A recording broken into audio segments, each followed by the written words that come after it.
In this video, you're going to learn our top 3 icebreakers that we use to help people communicate and express their ideas visually. So the objectives of these visual thinking icebreakers, that's what we're calling them. Visual thinking is related to participants being able to express their ideas visually, basically. So the objectives, as I said, number 1 is all based around creativity. So these icebreakers are going to help people get into this creative mindset that you need to be in when you're solving problems and coming up with multiple ideas to a challenge. The second objective is just normalizing visual thinking, getting people into this frame of mind where their ability to draw, their artistic ability has absolutely nothing to do with their ability to communicate and express their ideas. We need to get people into that frame of mind when they're solving problems. And the third thing, and this is probably the most important objective of these icebreakers, is to celebrate diverse perspectives in the room. So the whole point of a workshop, a meeting, a session, you're coming together and collaborating with loads of different people who have multiple perspectives. Say you give them all the exact same prompt, you're guaranteed that they're all going to come out with something different. And this is really, really beautiful because it highlights the value of all of these different diverging perspectives in a room, which is going to help actually drive collaboration and innovation in a workshop. Okay, so let's get started. This is so cold. The very first icebreaker is called Scribble Animals. It's super fun and easy, so fast to run, and also gets everybody into that creative mindset that I keep talking about that's so important. So I've adapted this exercise, this icebreaker, from the book Brainstorming. We absolutely love this book here. There's an exercise in here called Squiggle Birds. So yeah, I just changed it up and called it Scribble Animals because I just wanted the option to draw lots of different animals rather than just birds. This exercise is the perfect exercise to show people that creating clear visuals has absolutely nothing got to do with your ability to draw. You don't need to be good at drawing or good at art to be able to express your ideas with other people. My favorite thing about this exercise is that, and it goes into a bit sciencey stuff, you know, that our brains are naturally pattern making machines. So once you just start scribbling, our brain does the rest of the work for us. It's actually fascinating when you start doing this exercise. All right, let me show you exactly how to run it. How much time do you need? Here's my timer. You need 5 minutes for this exercise. For the materials, super easy. You just need a pen and paper or just a Sharpie and some sticky notes for each participant. So this icebreaker is perfect for any group size, small, big, small, medium, big. So the best thing about this exercise is that you can run it in 2 easy steps. Step number 1, scribble. So you're going to ask your participants to draw random squiggly little shapes on their paper. And that's it. That's the rules. You don't need to overthink it. Just get them drawing. Step number 2, you're going to add features to your squiggles. So you're going to turn whatever I've just drawn here into recognizable animals. So you can add beaks, legs, tails, whatever you want. So I'm going to actually attempt this. This kind of looks like a little fish, right? Maybe like bubbles here and a bit of a mouth. And this also looks like, oh no, I don't know what that is.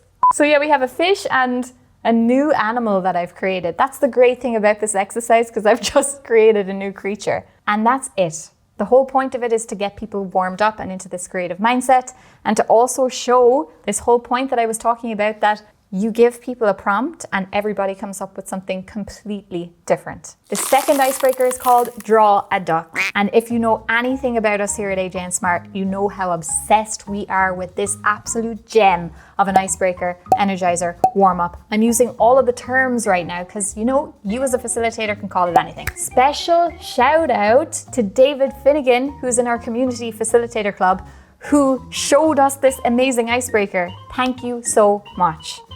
I'm waiting for the love hearts to go off somewhere.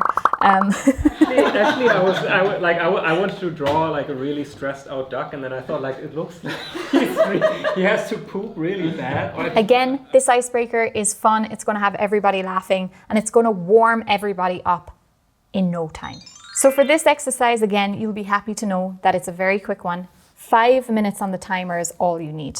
And again, for materials, just give each participant a stack of sticky notes and a Sharpie. This is the perfect icebreaker for any group size and is perfect for online and in-person workshops. So let's get into the steps. Step 1, hand out the supplies. You give each participant your stack of sticky notes and a Sharpie. So step 2, you set the timer to 60 seconds and you give people time to actually draw their duck. Quack.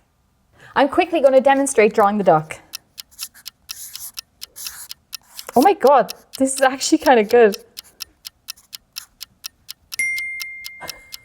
So step number 3, you're going to ask people to think of a name for their duck and also a fun fact about their duck. It's easier when the fun fact is about a duck and not yourself. I'm actually going to name my duck, and I named it before in a workshop, and this name was a hit. Rebecca, because my name is Rebecca and it's a duck. So step 4, you're going to ask participants to showcase their ducks. It depends on the group size that you have again in the room, but make sure you just call upon some people, get them up to the stage or get them up to the top of the room and get them to introduce their ducks and tell the group a fun fact about their duck. So for example, here's my duck, her name is Rebecca. So a really fun fact about this duck is that she is actually a recovering, and she has an absolute severe addiction to no. And yeah, she's now in her glow up era, looking fine, looking fresh, and she's ready to take on the world.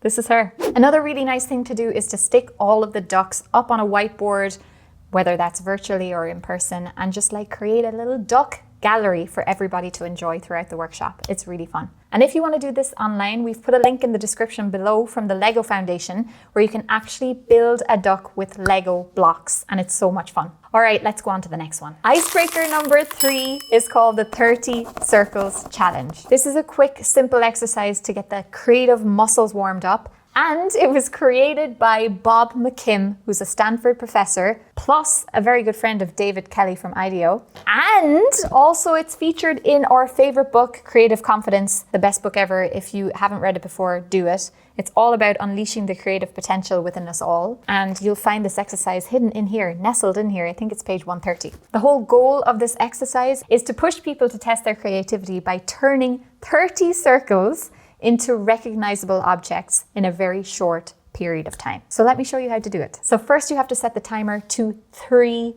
minutes.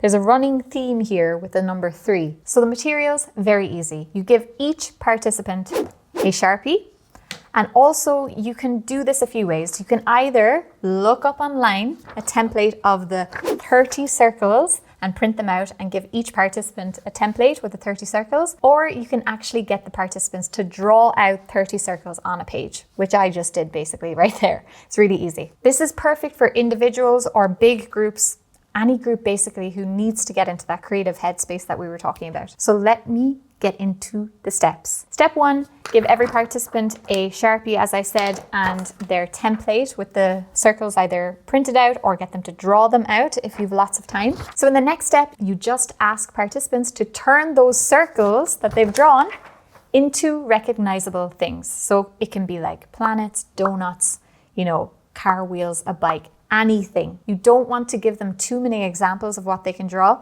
because the whole idea of this here is to get them thinking outside of the box and being creative. So before you set people off on the task, here are some tips that you can say to the participants beforehand. Make sure that you tell participants to play outside of the lines. There are absolutely no rules with this exercise. Encourage participants to let their minds wander, look around the room and be inspired with what they're seeing. And finally, the most important thing, to stop self-censoring, stop judging yourself, stop thinking about I can't draw, I can't do this. It's not about quality here, it's just about quantity. Just get all of these ideas out and draw whatever comes to mind. My favorite thing about this exercise is that it builds the habit of generating more ideas. So you're getting people into that headspace of just getting out all the ideas, not caring about the quality of them.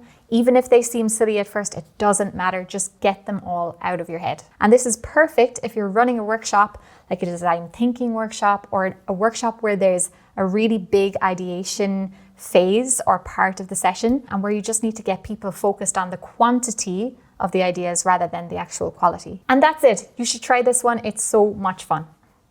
But wait, there's more. We're not going to leave you like that. We're not going to just leave you hanging like that. We want to give you a little treat, a little bonus one to take away and to add to your facilitation toolkit. So the bonus icebreaker is called Draw Your Neighbor. This icebreaker, this exercise, I don't know what I'm calling it at this stage, it's guaranteed to have everybody laughing, properly laughing. Even if they don't know each other, that's actually even better. They're going to be laughing and having fun. For this exercise, it's so quick and so simple. You just need 2 minutes for it. Maybe give 3 minutes if you have a really big group. But yeah, the whole purpose of this is for it to be really short and snappy. So for the materials, all you need to give each participant is a Sharpie and 1 sheet of paper. That's it.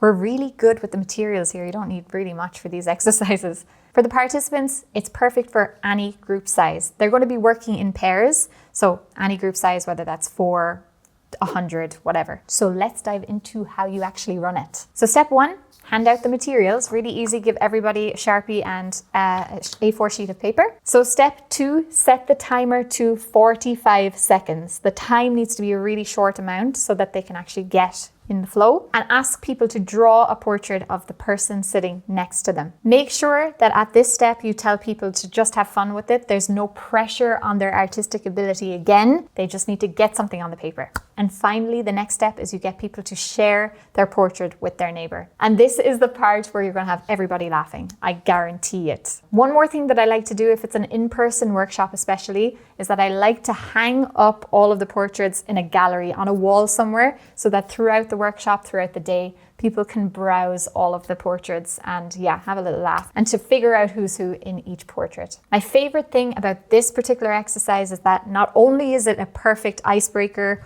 warm-up exercise if people are after having a heavy lunch, but it's the perfect way to break down barriers if you have a group of people who don't know each other. Starting any session with laughter is the most powerful way to create a lasting memory of the experience for participants. They're going to remember it more than any of the exercises that you do with them in a workshop. And that's it. Those were our top 4 icebreakers that are going to help participants communicate their ideas visually. Let us know in the comments which one was your favorite, and also let us know if you have any more exercises that are similar to this that we should add to our toolkit. One pro tip before I go: when we here at AJ&Smart run icebreakers with our clients, we don't ever call them icebreakers. And I advise you to not call them icebreakers as well. And instead, just tell the team that you're working with that you're going to do an activity, that you're going to kick the day off with a simple activity, or if you're doing it after a break, just call it an activity. It's so much easier. It doesn't generate this anxiety that we all feel when we hear that word. So yeah, just call it an activity and everything will be fine. Okay, so that's it. I hope you liked it and I will see you all very, very soon.